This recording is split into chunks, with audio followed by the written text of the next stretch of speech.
నమస్తే, welcome to editor analysis. Islamabad silent killing, భోజనమే ఆయుధంగా మారిందా? 26/11 ముంబై దాడుల మాస్టర్ మైండ్ హతం, రక్తపు చుక్క పడకుండా spy operation, Dhurandhar style death, లష్కరే టాప్ కమాండర్ కథ ముగిసింది ఎలా? మసీదు ముందే కుప్పకూలిన మోస్ట్ వాంటెడ్ టెర్రరిస్ట్ సీక్రెట్ ఏజెన్సీల గేమ్. శత్రువును అంతమొందించాలంటే భారీగా దళాలు ఉండాలా, తుపాకులు గర్జించాలా, క్షిపణులు దూసుకుపోవాలా, బాంబుల మొత్తతో ఆ ప్రాంతమంతా హోరెత్తిపోవాలా? అక్కర్లేదు అంటున్నారు గూఢచారి విభాగానికి చెందిన మాస్టర్ మైండ్స్. కంటికి కనిపించని ఆయుధం, చెవులకు వినపడని దెబ్బ, కనీసం ఒక్క రక్తపు చుక్క కూడా నేలకు చిందకుండా చేసే దాడి.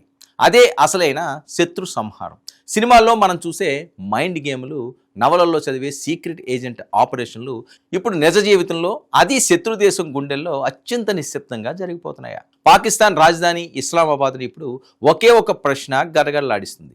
26/11 ముంబై రక్తపాతంలో కీలక పాత్ర పోషించిన మోస్ట్ వాంటెడ్ లష్కరే తోయిబా ఉగ్రనేత ఖారీ సయీద్ అబ్దుల్ అజీజ్ ఆకస్మికంగా శవమై తేలడం వెనుక ఆ నిజం ఏమిటి? తుపాకీ పేలలేదు, కత్తి దిగలేదు, కానీ ఒక పవర్ఫుల్ టెర్రరిస్ట్ మసీదు గుమ్మం ముందే కుప్పకూలిపోయాడు. అతడు తిన్న భోజనమే అతడి పాలిట మృత్యుపాశంగా మారిందా? ఇది కేవలం గుండెపోట, లేక ఏజెన్సీలో నడిపిన high profile death operation? Islamabad వీధుల్లో నడుస్తున్న ఈ బిగ్గెస్ట్ స్పై థ్రిల్లర్ మిస్టరీపై స్పెషల్ స్టోరీ ఇప్పుడు చూద్దాం. ఆగస్టు 8వ తేదీ ప్రశాంతంగా ఉన్న పాకిస్తాన్ రాజధాని ఇస్లామాబాద్ నగరంలో ఉన్నట్టుండి భారీ సంచలనం నమోదు కాబోతుంది. సమయం మధ్యాహ్నం కావస్తుంది. అక్కడ ఉన్న ఒక హోటల్లో భోజనం ముగించుకున్న ఒక వ్యక్తి చాలా ప్రశాంతంగా అడుగులు వేస్తూ ఖుబా మసీద్ వైపు నడుచుకుంటూ వెళ్తున్నాడు. ఆయన మరెవరో కాదు, భారత్ను ఏళ్ల తరబడి రక్తసిక్తం చేయడానికి పథకాలు రచించిన లష్కరే తోయిబా సీనియర్ ఆపరేటివ్ ఖారీ సయీద్ అబ్దుల్ అజీజ్. దేవుడి ప్రార్థనల కోసం మసీదు ప్రవేశ ద్వారం వద్దకు చేరుకున్న అతడు లోపలికి అడుగు పెట్టబోయేంతలోనే అకస్మాత్తుగా ఛాతీ పట్టుకుని కింద పడిపోయాడు. కొద్ది నిమిషాల్లోనే అతడి శ్వాస ఆగిపోయింది. ఘటనా స్థలంలో ఉన్న వారంతా దాన్ని సాధారణ మరణంగా ఊహించారు. కానీ నిమిషాల వ్యవధిలోనే ఆ వార్త ఇంటెలిజెన్స్ వర్గాలకు చేరడంతో ప్రపంచవ్యాప్తంగా కలకలం రేగింది. ఎందుకంటే అబ్దుల్ అజీజ్ సాధారణ వ్యక్తి కాదు. భారతదేశంలో అత్యంత విషాదకరమైన నెత్తుటి రోజుగా మిగిలిపోయిన 26/11 ముంబై దాడుల వెనుక ఉన్న ప్రధాన సూత్రధారుల్లో అబ్దుల్ అజీజ్ ఒకడు. నాడు వందలాది మంది నిర్దోషులు ప్రాణాలు బలిగొన్న లష్కరే తోయిబా ఉగ్ర నెట్వర్క్లో ఇతడు కీలకమైన ఆపరేషన్లు వెనుక ఉండి నడిపాడు. అంతటితో ఆగకుండా జమ్మూ కాశ్మీర్లో భారత భద్రతా దళాల చేతిలో హతమైన ఉగ్రవాదుల కుటుంబాలకు ఆర్థిక రవాణా సహాయం అందించే బాధ్యతలను కూడా ఇతడే చూసుకుంటున్నట్లు ఆధారాలు ఉన్నాయి. అంటే ఉగ్రవాద వ్యవస్థకు నిధులు సమకూర్చే ప్రధాన ఆర్థిక వనరుగా అండగా ఇతడు పనిచేస్తున్నాడు. మరి అలాంటి వ్యక్తి రాజధాని నగరంలో, అది భోజనం చేసిన కొద్దిసేపటికే వింతగా చనిపోవడం ఇప్పుడు కోట్లాది అనుమానాలకు దారితీస్తుంది.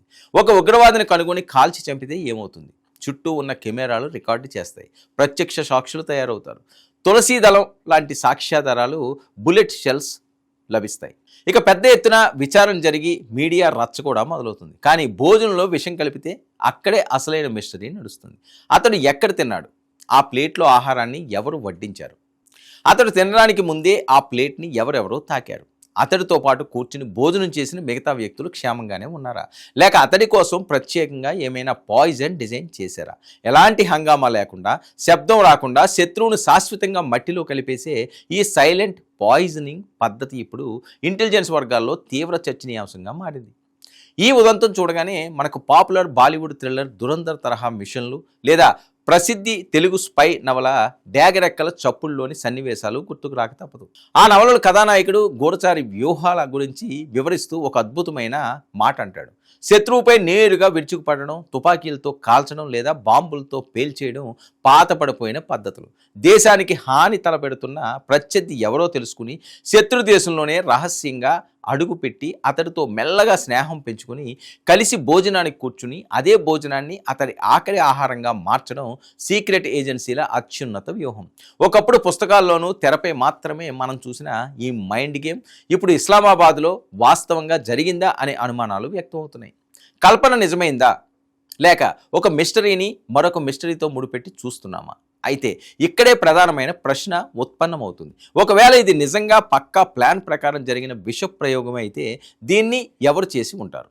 భారతదేశానికి చెందిన గూఢచారి సంస్థల లేక పాకిస్తాన్లోనే ఉగ్ర నిధుల పంపిణీలో తేడాలు వచ్చి అంతర్గతంగా ప్రత్యర్థి ఉగ్రవాద వర్గాలు చేసుకున్న ద్రోహమా, లేదా లష్కరే తోయిబా సంస్థలోని అధికార మార్పిడి పోరులో సొంత వ్యక్తులే అతడికి ముగింపు పలికారా, లేదా అతడికి పాత పగలు ఉన్న వ్యక్తిగత శత్రువులు ఎవరైనా ఈ పని చేశారా? దీనికి ప్రస్తుతానికి పాకిస్తాన్ ప్రభుత్వం దగ్గర ఎలాంటి సమాధానాలు లేవు. పాక్ అధికారిక వర్గాలు సైతం ఇది విష ప్రయోగం అని ఒప్పుకోవడానికి భయపడుతున్నాయి. ఎందుకంటే తమ దేశ రాజధానిలోనే ఒక మోస్ట్ వాంటెడ్ ఉగ్రవాదికి గతి పట్టిందని ఒప్పుకుంటే తమ సెక్యూరిటీ నెట్వర్క్ ఎంత వీక్గా ఉందో ప్రపంచానికి తెలిసిపోతుందనే ఆందోళన వారిని వెంటాడుతుంది. స్పై వరల్డ్లో లేదా ఇంటెలిజెన్స్ గేమ్లో ఒక సూత్రం ఉంది. ఆధారాలు దొరికే వరకు ఒక మరణం కేవలం ప్రమాదం లేదా సహజ మరణం మాత్రమే.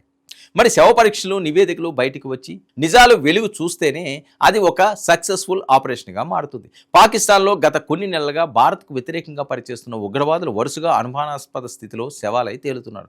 కొందరిని గుమ్మం ముందే అపరిచిత వ్యక్తులు కాల్చి తంపుతుంటే మరికొందరు ఇలా మసీదుల ముందు వింతగా కుప్పకూలిపోతున్నారు. ఈ వరుస పరిణామాలు చూస్తుంటే శత్రువుల నెట్వర్క్ను పునాదులతో సహా పెకిలించి వేసే ప్రక్రియ చాలా నిశ్శబ్దంగా సాగుతుందనే స్పష్టమవుతుంది. అందుకే ఇప్పుడు ఇస్లామాబాద్ వీధుల్లో అబ్దుల్ అజీజ్ ఎలా చనిపోయాడు అనే దానికంటే అతడు తిన్న ఆ చివరి భోజనంలో ఏముంది అనేది $1 మిలియన్ ప్రశ్నగా మారింది. ఆ రెస్టారెంట్ టేబుల్ నుంచి వడ్డించబడిన ఆహారంలో కనబడని పాయిజన్ ఉందో లేదో తేలితే అంతర్జాతీయ స్థాయిలో ఒక సంచలనాత్మక గూఢచారి కథ ప్రపంచం ముందుకు రావడం ఖాయం.